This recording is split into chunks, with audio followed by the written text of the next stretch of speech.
Good morning.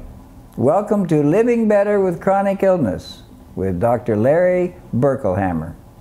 Good morning, Dr. Berkelhammer. Morning, Phil. Thanks for having me. Thank you for coming. I was accessing your website this morning, and I saw a reference to loving self-care and likening it to a young mother taking care of her baby. Right. That intrigued me. Can you tell me more about that? Yeah. A lot of us who live with chronic illness sometimes get frustrated having to do so many things to take care of ourselves. Sometimes it seems like endless medical appointments and taking medicines, getting medical procedures, medical tests. It sometimes can seem like, I don't want to do this anymore. I'm sick and tired of doing all this. It's frustrating, anxiety-provoking, and I just want to be done with it. That attitude isn't conducive to health. So I found that by imagining that I'm taking care of myself the way I would a baby. If you imagine a helpless infant and picture how a mother cares for that infant, she doesn't just care for it, she cares for it very lovingly. When she cares for her baby lovingly, not only does the baby benefit, but she's benefiting. When we take care of ourselves that way, we benefit in the same way. Whereas, if we take care of ourselves begrudgingly, we're only experiencing anxiety and frustration and anger. That's not good for our health. If we could learn from mothers, from observing how mothers care for their babies, and care for ourselves that way, it would help us improve our health. Just doing that. Doing the same self-care activities from a frustrated state of mind versus a loving state of mind. The loving state of mind, we will get a greater benefit from the same health self-care activities. Those of us who aren't chronically ill would gain from that attitude toward ourselves. If we regarded ourselves with more loving care, oh, sure. Yeah. We'd be a lot happier. Yeah. We tend to put ourselves down, be very self-critical, and the problem is that just feeds it. Well, this leads into the other thing I noticed in your website, something called the endogenous pharmacy. I looked up endogenous. That means created within the organism itself.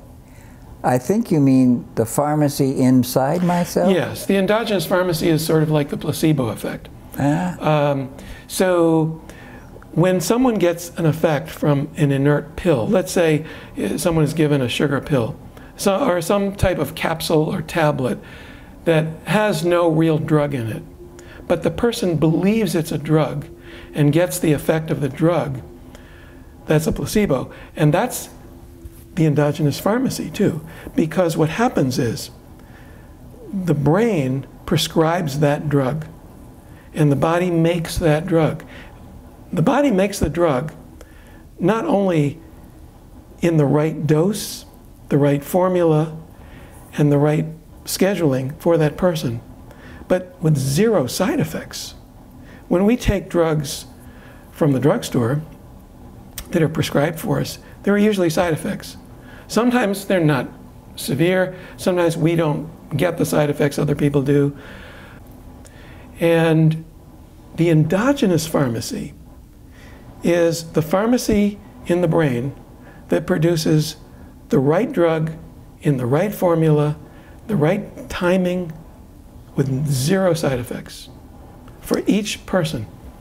Well, then why am I prescribed drugs from my doctor? Well, that's a good question.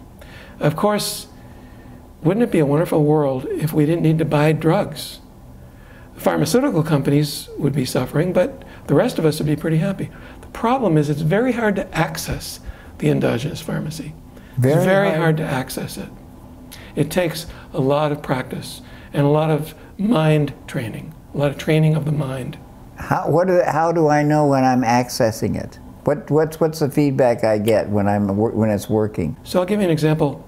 If I come home from surgery and the anesthesia has worn off, the pain is starting to really set in. What I do is I go in and I watch a movie on TV, and before I know it, I'm feeling better. I had an experience where I cured myself of influenza. It was in 1992, I think it was, a winter night in January of 1992 or 91. I was watching a karate tournament on TV, and as I'm watching, I realized I'm feeling chill, I'm feeling feverish, I'm getting the chills, extreme fatigue, the kind of fatigue you get when you're getting really sick, body aches all over. Yeah. And I realized this is the flu. It's flu season. And I began to get energy. I said to myself, this isn't going to happen. I cannot afford to be sick. I refuse. It ain't going to happen. No way. And I started getting really into the karate tournament. And pretty soon I felt like I was in the tournament, like I was fighting. And the reality was, I actually did go into battle that night. I led my immune system into battle. And we were victorious. And my immune system killed off that virus. And 2 hours later, I was absolutely 100% recovered from the flu. Now that has never happened before to me. Unfortunately, I've tried to replicate it numerous times. It's now like more than 20 years since that happened. And I haven't been able to replicate it. It's very difficult to control the endogenous pharmacy. That night, I was not trying to cure myself of the flu.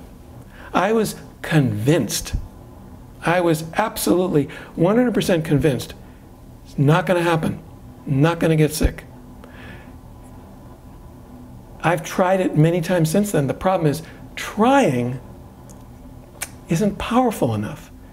Do you know the story about Garrett Porter? Yes. The Why Me? A wonderful He had book. the same experience. Yes. And he went to battle with it using Star Yes. Trek figures. That's right. With the help of an assistant lady. So mental imagery is a very And they powerful did it every tool. day. Yeah. And I was using mental imagery that night. There you go. The difference is, if you try to use, if you say, okay, I'm going to do some mental imagery now to cure myself of the flu, it probably won't be strong enough.